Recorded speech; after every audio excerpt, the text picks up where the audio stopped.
March 8, 1987. The packed rehearsal studio at Paisley Park was buzzing with the kind of electric anticipation that only emerged when Prince was about to demonstrate something that no one had ever seen before. Surrounded by some of the most accomplished session musicians in Minneapolis, including members of the Time, Sheila E.'s band, and several classically trained virtuosos who had flown in specifically for this moment, Prince stood at the center of the room with a mischievous smile and a single sheet of handwritten musical notation that looked deceptively simple. "I've written something," he announced to the assembled crowd of 27 musicians, his voice carrying the quiet confidence of someone who knew exactly how impossible his challenge would prove to be.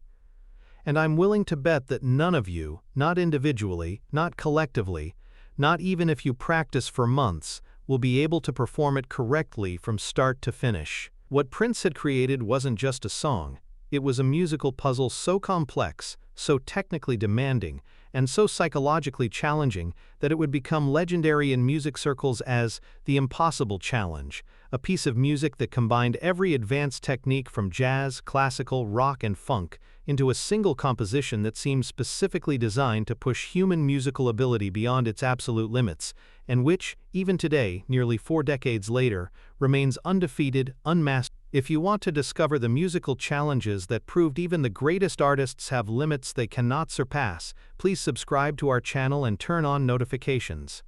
What you're about to witness reveals that some artistic achievements are so extraordinary they remain forever out of reach for everyone except their creators. The origins of Prince's Impossible Challenge traced back to a casual conversation several weeks earlier during a late-night recording session.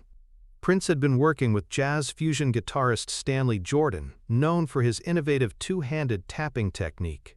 During a break, Stanley mentioned that he had never encountered a piece of music he couldn't eventually master with practice. "Every song, no matter how complex, can be broken down into manageable components," Stanley had said confidently. "Any human being can learn to play any piece of music that another human being has written." Prince listened with growing fascination, not because he disagreed, but because it triggered an irresistible creative challenge. Could he write music that was technically possible, but practically impossible? Could he create something at the very edge of human musical capability, requiring not just technical skill but perfect timing, flawless memory, and psychological resilience that few musicians possessed? The challenge became an obsession for Prince over 3 weeks. He spent hours daily working on a composition incorporating every advanced musical technique he had encountered, combined in ways that would create exponential rather than additive difficulty. The piece would require simultaneous management of complex polyrhythms, rapid key changes, intricate fingerpicking patterns, advanced jazz harmonies, and classical-level precision, all while maintaining groove and emotional content Prince considered essential. That period, 24-year-old music theory professor Dr. Sarah Williams was completing her doctoral dissertation on cognitive limits in musical performance at the University of Minnesota. She had been researching psychological and physiological factors determining how complex music could be before becoming impossible for humans to perform accurately.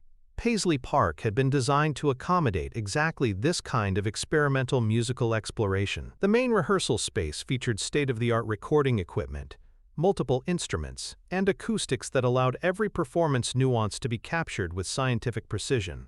The 27 invited musicians represented a carefully curated cross-section of musical expertise. Prince had chosen performers known for technical virtuosity, ability to learn complex material quickly, and psychological resilience under pressure. The group included jazz musicians specializing in bebop and fusion, classical performers with conservatory training, rock and funk players known for precision, and multi-instrumentalists who had demonstrated unusual versatility. Among them was 31-year-old drummer Dennis Chambers, widely regarded as one of the most technically proficient percussionists in contemporary music.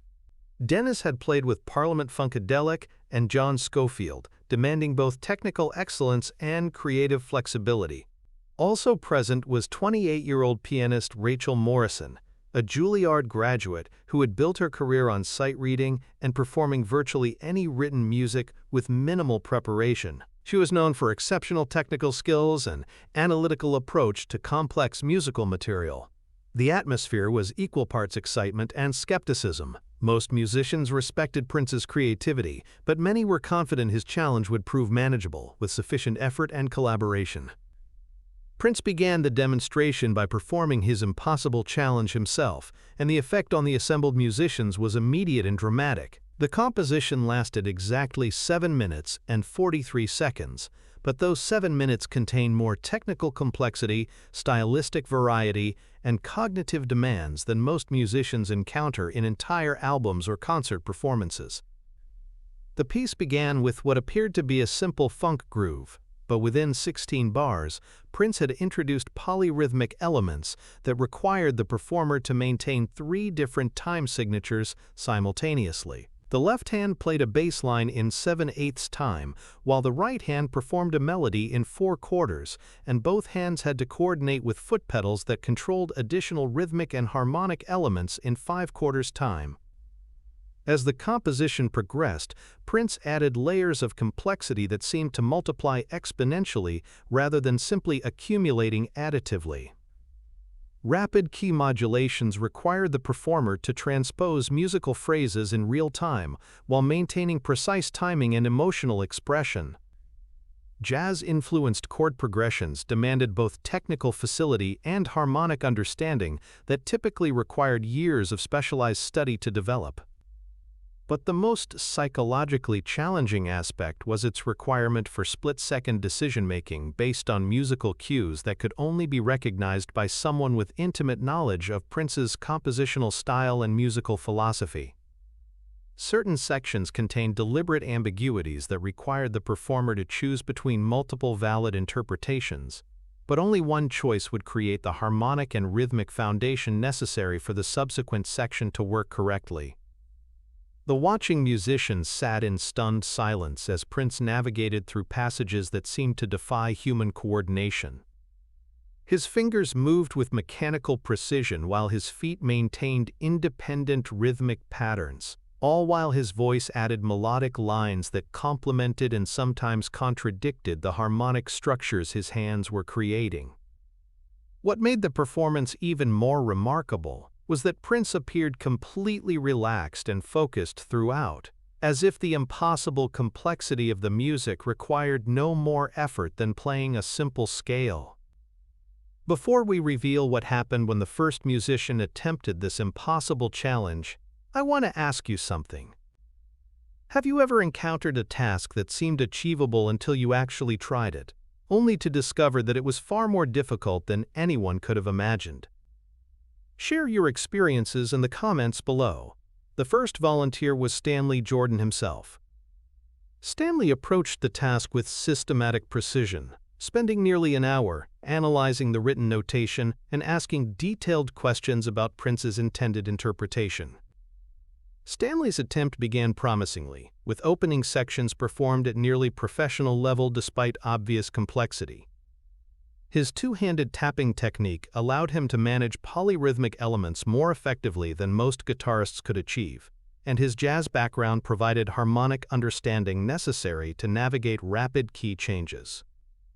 However, around the 3-minute mark, Stanley encountered what Prince privately called the labyrinth, a passage requiring simultaneous maintenance of 4 different musical conversations, while making split-second decisions about harmonic direction based on subtle melodic cues.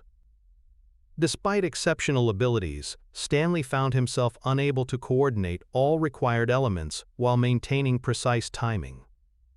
After several attempts, Stanley was forced to stop, visibly frustrated but impressed. "This isn't just technically difficult," he admitted.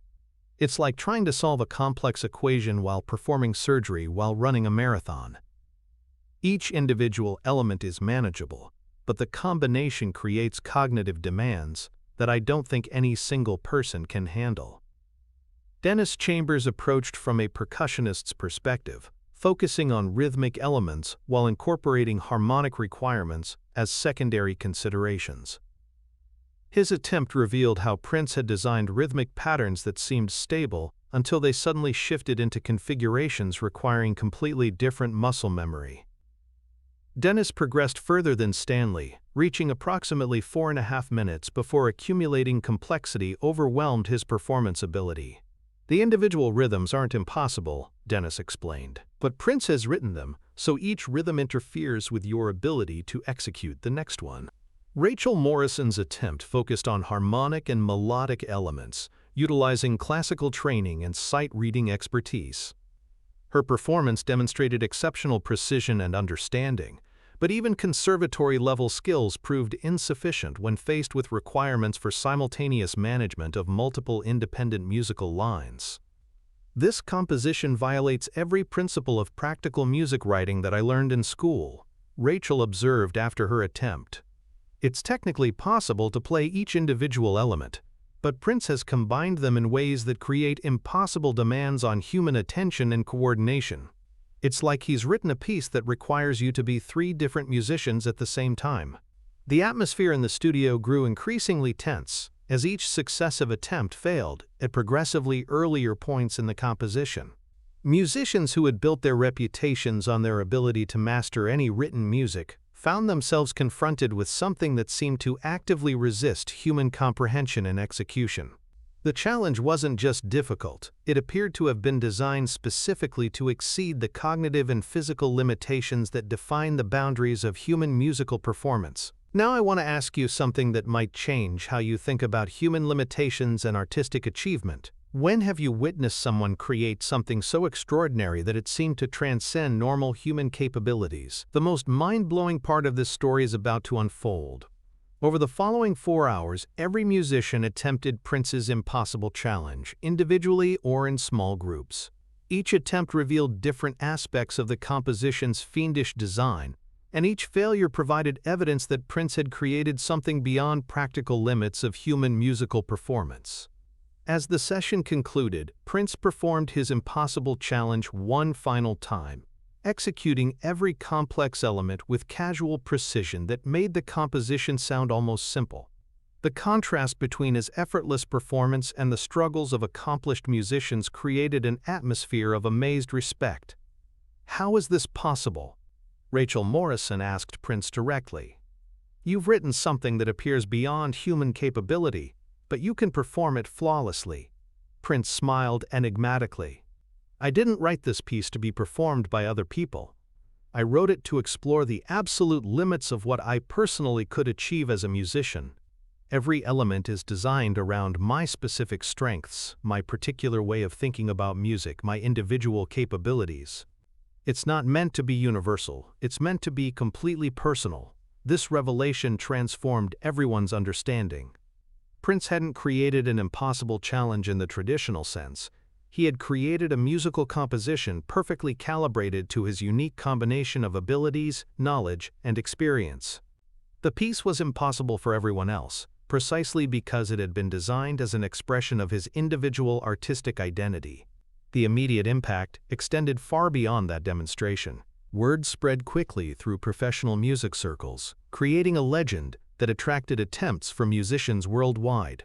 Over subsequent years, hundreds of accomplished performers tried to master Prince's challenge, and while many achieved impressive results with individual sections, no one has ever successfully performed the complete piece. In 1995, Prince announced he would offer $1 million to any musician who could perform his impossible challenge correctly from start to finish in a live recorded setting. The announcement attracted global attention and hundreds of serious attempts, but the prize remains unclaimed. Today, Prince's impossible challenge continues to occupy a unique position in music history. It stands as proof that some artistic achievements are so extraordinary and personal that they cannot be duplicated, only admired. The composition serves as both a musical Mount Everest and a philosophical statement about individual genius and human capability limits.